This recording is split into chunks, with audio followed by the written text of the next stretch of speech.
नेरंग अदब में खुशामदीद। नूह अलैहिस्सलाम हज़रत आदम अलैहिस्सलाम के बाद नबूवत के रुतबे तक पहुँचने वाले पहले पैगंबर हैं। हज़रत आदम अलैहिस्सलाम के बाद लोग अपने हकीकी खुदा को भूलकर बुतों की पूजा करने लगे थे, हत्ता कि उन्होंने सितारों के नाम पर बुत बनाने शुरू कर दिए। हज़रत नूह अलैहिस्सलाम ने अपनी कौम को ये बताया कि वो अल्लाह की तरफ से भेजे हुए एक पैगंबर हैं। अल्लाह के हुक्म से उन्होंने लोगों को नेकी की राह पर चलने, उसके अहकामात को मानने और ईमान लाने पर गुनाहों के माफ़ होने की नवीद सुनाई। हज़रत नूह अलैहिस्सलाम तकरीबन 900 साल तक मुतवातर अपनी कौम को हक का दरस देते रहे, लेकिन उनकी कौम उनका मजाक उड़ाती रही और उनको हक की राह से हटाने की मुसलसल कोशिश करती रही। लोगों की बदसलूकी पर हज़रत नूह अलैहिस्सलाम की हिम्मत जवाब देती नजर आ रही थी। इस वजह से उन्होंने जनाब हक से मुट्ठी भर मोमनों को अपनी हिफाजत में रखने के लिए इस तरह इल्तजा की, या रब, मैंने दिन रात उस कौम को दीन की दावत दी है, लेकिन मेरी इस दावत दीन ने उनको दीन से ज़्यादा दूर कर दिया है। जब भी मैं उनको दीन की तरफ बुलाने की कोशिश करता हूँ, हर दफ़ा उन्होंने अपने कान बंद कर लिए, अपनी आंखें फेर लीं और घमंड के हुदूद पार कर गए।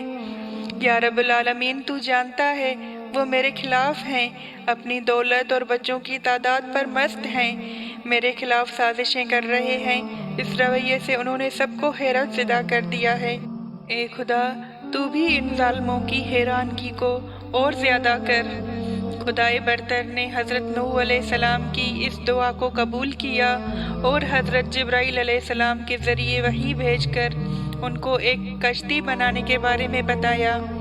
ये इस बात की खुली दलील थी कि हज़रत नूह अलैहिस्सलाम और उनकी कौम हिजरत के लिए तैयार हो जाए। हज़रत जिब्राइल अलैहिस्सलाम के ज़रिए अहकामात लेने के बाद हज़रत नूह अलैहिस्सलाम कश्ती बनाने में मसरूफ़ हो गए, लेकिन उनकी कौम फिर से उनको सताने से बाज ना आई। उन्होंने हज़रत नूह अलैहिस्सलाम का मजाक उड़ाना शुरू कर दिया, लेकिन हज़रत नूह अलैहिस्सलाम ने सब्र का दामन हाथ से ना छोड़ा और अपनी कौम को बताया कि एक खौफनाक तूफ़ान आने वाला है। फिर भी इस बदनसीब कौम ने उनका मजाक उड़ाना बंद ना किया। काफ़ी अरसे बाद कश्ती की तामीर ख़त्म हुई। मोमिन हज़रत नूह अलैहिस्सलाम के हुक्म का इंतज़ार कर रहे थे। हज़रत नूह अलैहिस्सलाम ने अल्लाह ताला की जानिब से वही नाजिल होने के बाद कश्ती पर मुसलमानों और हर हैवान का एक जोड़ा बिठाने का हुक्म दिया। जब ये लोग सवार हो गए तो कश्ती के तमाम दरवाजे बंद कर दिए गए। इसी दौरान एक खौफनाक तूफ़ान शुरू हो गया। मूसलाधार बारिशों से तमाम जगह जल थल हो गई। पानी की लहरें घरों के ऊपर से गुजर रही थीं। लोगों के सांस रुक गए। उन सबको अपनी जान के लाले पड़ गए। आनन फानन सब घर पानी में डूब गए और हर तरफ लाशें ही लाशें तैरने लगीं। जब हज़रत नूह अलैहिस्सलाम की कश्ती खौफनाक लहरों का मुकाबला कर रही थी, इसी दौरान एक नौजवान उनकी कश्ती की तरफ लपका। हज़रत नूह अलैहिस्सलाम ने जब उस नौजवान को गौर से देखा तो वो उनका अपना बेटा था। उन्होंने पदराना शफ़क़त से उसे कहा, बेटा, तुम भी हमारे साथ कश्ती पर आ जाओ, उन काफरों के साथ मत रहो। मैं इस खतरनाक पानी से बचने के लिए किसी पहाड़ पर पनाह लेना चाहता हूँ। बेटे ने सहमे हुए लहजे में कहा, तुम्हें आज इस तूफ़ान से कोई ताकत नहीं बचा सकती। हज़रत नूह अलैहिस्सलाम ने जवाब दिया, लेकिन बेटा भी नाफरमान उम्मत की तरह पानी के बहाव में बह गया। ये सफ़र काफ़ी अरसे तक जारी रहा। अम्र इलाही से बारिश रुक गई। पानी की सतह आहिस्ता आहिस्ता कम होती गई और कश्ती एक पहाड़ पर लंगर अंदाज हुई। हज़रत नूह अलैहिस्सलाम और उनके साथियों का सफ़र मुकम्मल हो गया। अब हज़रत नूह अलैहिस्सलाम और उनके साथी आज़ादी से रब्बुल इज़्ज़त की इबादत कर सकते थे। उन्होंने खुदा की रज़ा के लिए अपनी ज़िंदगी वक्फ करने का इरादा कर लिया। आप सुन रहे हैं नेरंग अदब में गुलाब की खुशबू से मुअत्तर कहानियाँ। हुज़ूर अकरम सल्लल्लाहु अलैहि वसल्लम की ज़ुबान मुबारक के किस्से और उनसे अख़ज़ करदा नताइज। अल्लाह ताला ने अपनी मखलूक को पैदा करके उनके ज़िम्मे कोई ना कोई काम सौंप रखा है और उनको हिदायत देने के लिए पैगंबर नाजिल किए। पैगंबरों ने अपनी अपनी कौम को राह हिदायत दिखाई, लेकिन कुछ नाफरमान कौमों ने हुक्म अदोली की اور اللہ تعالیٰ کے احکامات کو ماننے سے انکار کیا، ایسی نافرمان قوموں پر اللہ کا عذاب نازل کیا گیا۔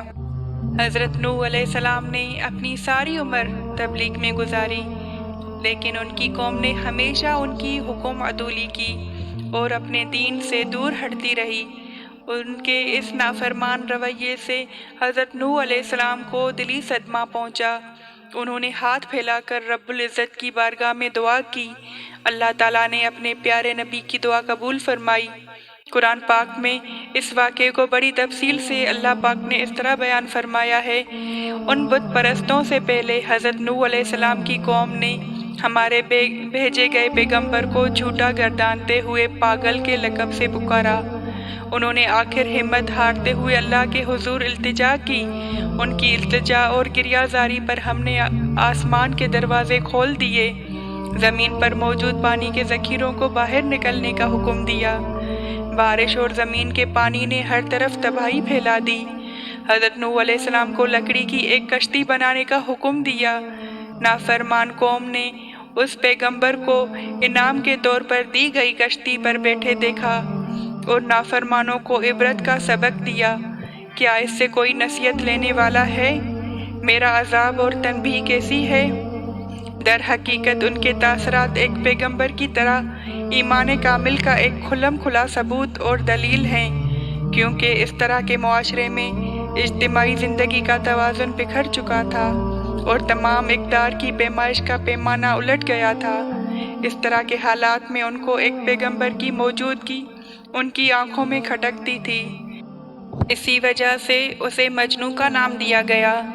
تاہم یہ عظیم شان کے حامل نبی سر سے لے کر پاؤں تک برائیوں کے دلدل میں پھنسی قوم کو دوبارہ ایک نیک راہ پر چلنے کی ترغیب دے رہے تھے، اور اس طرح کا ایک انسان ان سب کے درمیان اپنی افضل خصوصیات کی وجہ سے اعلیٰ درجے سے نوازا گیا ہے۔